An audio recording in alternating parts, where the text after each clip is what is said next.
Your Friendly Neighborhood Spider-Man, Season 1, Episode 6.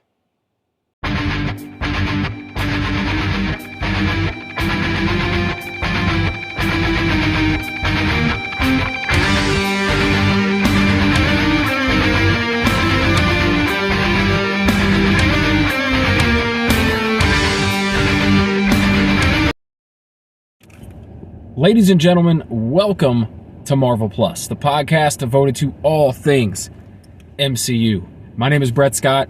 I am your host, and this, my friends, this is the best Marvel podcast on all of planet Earth.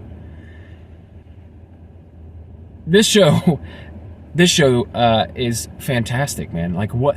How does this show keep getting better? The show I'm speaking of, by the way, is Your Friendly Neighborhood Spider-Man. Has just caught me completely off guard. Like, I didn't have expectations even going into this. If I did, they were low. I had low expectations of this. I didn't expect much of it at all. But, dude, every episode, I'm like getting more excited for the following episode. Every time I watch an episode. And this episode specifically was the best yet, right? I don't know if they can top this one. I'm sure they will, because it's done nothing but surprise me so far. But I don't know how you top a Daredevil appearance. That was, oh man, that was so good. I don't know. Daredevil's one of my favorite characters. And that came mainly because of watching the Daredevil Netflix series that was on several years ago, and I'm so excited for Born Again. Oh my god! But I'm sure you've heard, if you've listened to this podcast for any length of time, you've heard my praises for Daredevil. I still think it's the best series Marvel has ever made. One of the best things Marvel has ever made, like movie, series, anything, period.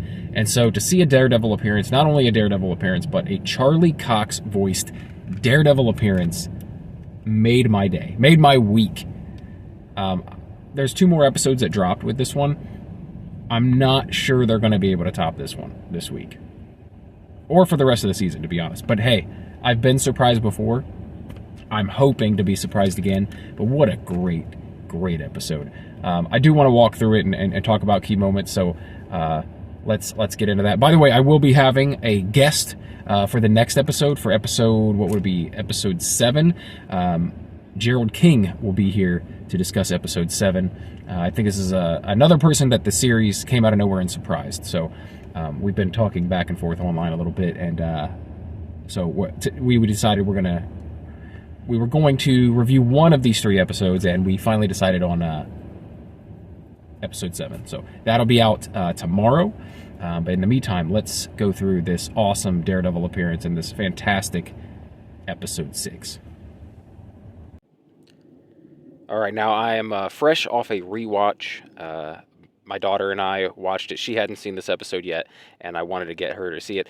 And we like to watch these, and I want to get to episode 7, so she needed to watch episode 6 so that right after that we can get to episode 7. I'm going to record this and then get into episode 7. I don't like going ahead, right? I don't like knowing what's going to happen when I record these, so you get the version of me that has just seen episode 6, has not yet seen episode 7. Hopefully that's you as well listening. If not, just bear with me. We're only talking about episode 6 today. Let's go. So, in this episode, we find out that Lonnie is on academic probation due to all his, time he's spending with the 110th Street Gang. He's missing class. He's not showing up to his football games, football practice, things like that. So he's, in trouble with school. He's off the football team, and right off the bat, he just ditches class, right? Like, Pearl's trying to talk to him, get him to talk about what's going on, like what's happening, and he's, just keeps everything a secret, keeps it all tucked away, and leaves school in the middle of the day. So Peter gets paired up with Pearl. That's funny. Peter paired up with Pearl as a partner.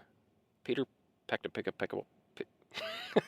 Anyway, so he gets paired up with Pearl and her partner because that's getting really hard to say because Lonnie's not there and that was his science partner. So that's a little awkward because she's like upset with Lonnie and he's like I don't know what's going on with Lonnie and it's whatever. But um,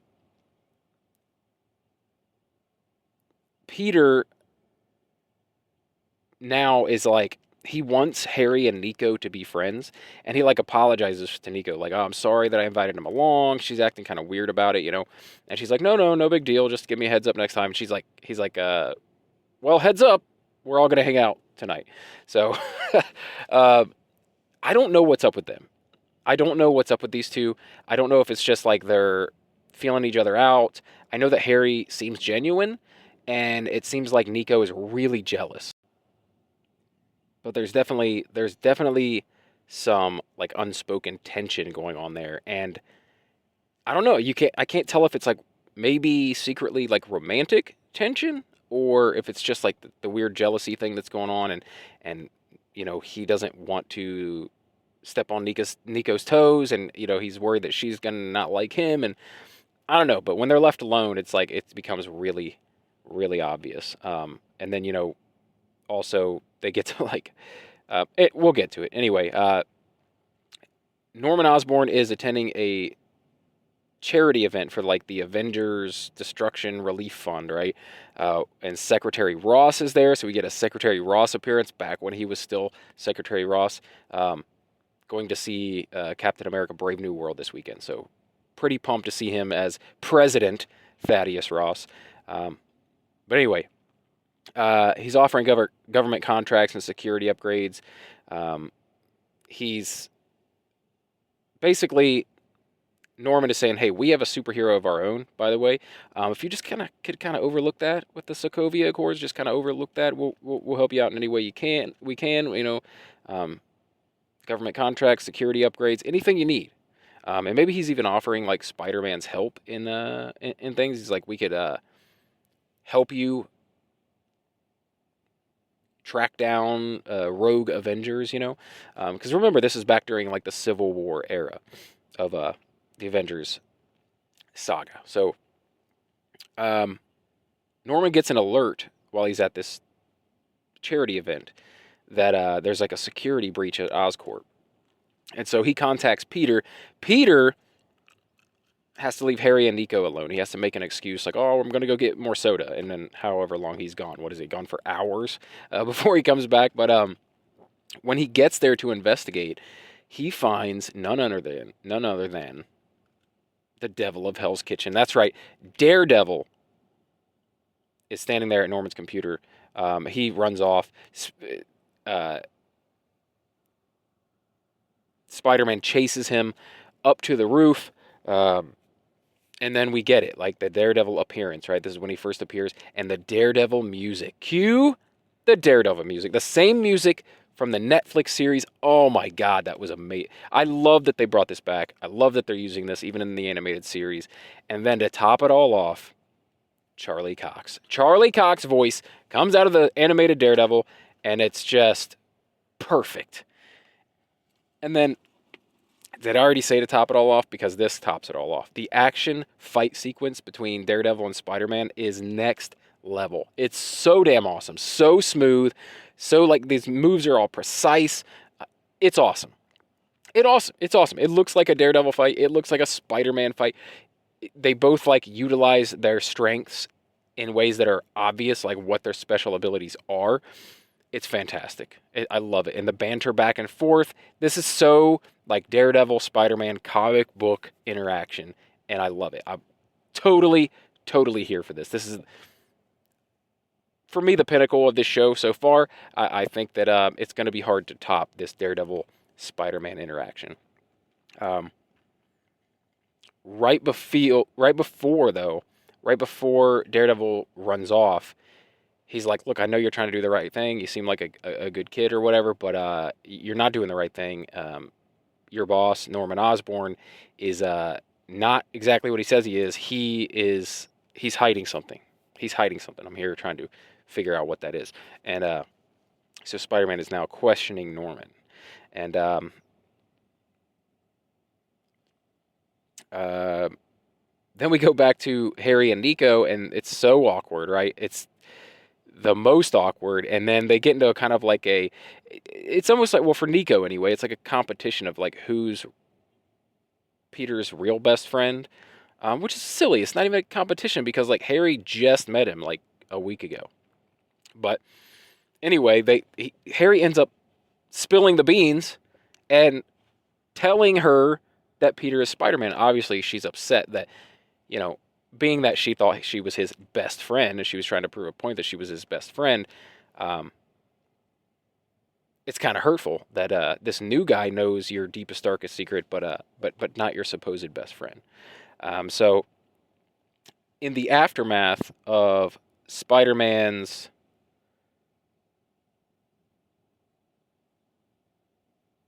in the aftermath of Spider-Man's encounter with Daredevil, Norman reveals like he has a history with Otto Octavius. He stole Oscorp projects and technology and took him underground. And you know he just wants recognition for himself. He's all about himself. He couldn't stand to share. And Norman believes that Daredevil was hired by Otto. Now, I don't believe that even he believes this. I think he's trying to throw Peter off this track. He's trying to make it seem like things aren't nefarious when they really are. I don't think. Uh, I don't think Norman thinks this. I think he knows exactly who Daredevil is, most likely, um, or at least that he wasn't there on behalf of Otto. And I for sure don't believe that he was there on behalf of Otto Octavius. Um, the Scorpions find the 110th Street gangs. Uh, what do you call it? Hideout, right? And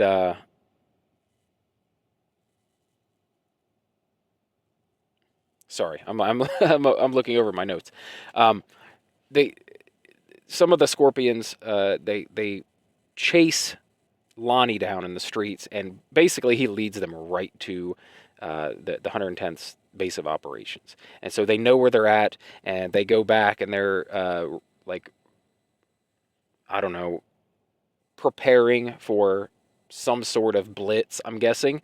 I don't know what's to come. Like I said, I have not watched the next episode, but we do get the reveal that the Scorpions are working with Otto Octavius, and Otto is creating the Scorpion suit for Mac Gargan. Brand new suit of armor with the stinger. It's awesome. I can't wait to see this in action, which I think is in the next episode. I think the next episode is like Scorpion Rising or something like that, or maybe it's the one after. I'm not sure, but we'll get to it. We're gonna get to it, and we're gonna talk about it with Gerald King tomorrow. Cannot wait, and yeah, that's where we're left off at the end, and my God, that Daredevil, like this whole series was worth watching because of this Daredevil scene, and go on YouTube and look it up and just watch it again. Just watch it again and look how great this scene is between the two. The fight sequence is spectacular. The back and forth, like arguing, I guess. It's so Peter Parker. Definitely, like they nailed Peter Parker in this. Okay, he's like a perfect mix of like Tom Holland and other versions of Spider-Man that we've seen.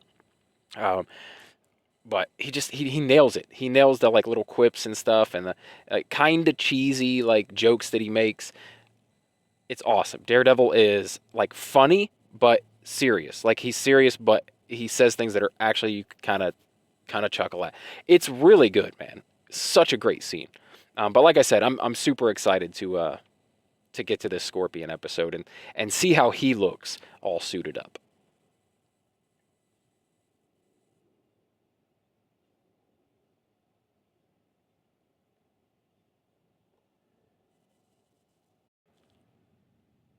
And also, before I forget, I do want to touch more on what Lonnie did in this episode. So he goes home after leaving school early or whatever, and his brother kind of like gives him hell about like, yeah, you're supposed to be the good one. I'm the bad kid. Like, why would you do this? Everyone's gonna know. You can't hide this forever. That the parents are gonna find out. You're not gonna graduate. Like all this stuff, you're throwing your life away. And it's kind of funny. He's like the bad kid, the one that was getting it. I wouldn't say bad, but the one that was getting into trouble and known to do not smart things is the one lecturing Lonnie on doing not smart things. But I guess who better, right? Like who would know better? But in addition to getting chased down in this episode, you get this vibe that he's really falling in more and more with the 110th and kind of feeling more like they are family because they're protecting him, right? Like, yes, they're the ones that put him in all this danger and have him running from other gangs, but at the same time, they're going to protect him in his time of need. So you can see him get a little bit closer to the leader of the gang. You can see him starting to, like, I don't know, like prefer time with them than time at home or time on the football field. So it's I hope we don't see like a full heel turn for Lonnie. I don't want to see. I know he's supposed to be Tombstone, but I don't really want to see him as like a full-fledged villain because he's such a good dude. He wasn't even like a morally gray character. Anyway, I'm really interested to see where they go with the Lonnie storyline. It's one of my favorite parts about this series. All right, my friends, that is going to do it for my coverage. I hope you enjoyed everything I had to say about it, and I'd love to hear from you as well. Please let me know. You can reach out at marvelpluspodcast@gmail.com. You can find me on social media at RealBrettScott, just about everywhere. Don't forget to check out the Marvel Plus Patreon page. Just search Marvel Plus on Patreon. And what else? If you want to be a guest on the show, like our guest tomorrow, Gerald King, email me, marvelpluspodcast@gmail.com, and come join the Marvel Plus Facebook group. I love having people over there to chat with. We love to keep the conversation going and talk about upcoming projects and stuff like that, so please come join the Marvel Plus Facebook group. Just type in Marvel Plus Podcast over on Facebook. I think that's all I got today. Can't wait to jump into episode 7 with Gerald King. Stay tuned for that, and thank you guys so much, as always, for tuning in. And if, in case I don't see you, good afternoon, good evening, and good night. No, I don't know. That is not my sign off. As always, my name is Brett Scott, and this has been Marvel Plus.